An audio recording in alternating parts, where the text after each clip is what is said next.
Welcome to lecture 21 of the SAT Math Level 2 lecture series. Today we'll be covering statistics, and again, there's probably going to be a lot of material in here that you've covered before. Stuff like mean, median, and mode.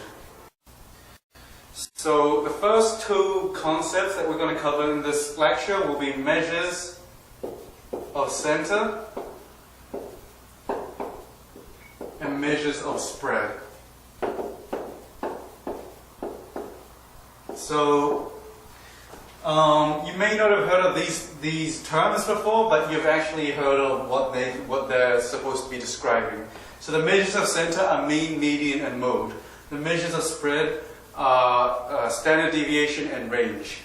So let's talk about measures of center first. So these are the mean, median, and mode. And these are three different ways of finding the typical value in a data set.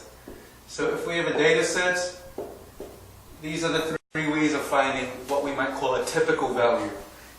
So you've probably encountered all three of these before. The mean, you just add up all the points in the data set, and then you divide it by n. So for the mean, we usually indicate mean as an x with a bar over the top. This means the mean of all the x's, and then we write this as the sum of xi over n. So this is the sigma notation we learned earlier. This just means the sum of all the xi's, where xi's are all the points in the data set. So x1, x2, etc. through to xn, and that divided by n. So this is we sometimes use a shorthand with the sigma notation. So we don't include the upper and lower limits for the sum, we just write it like this. So I suppose if you write it out more fully, it would look like this.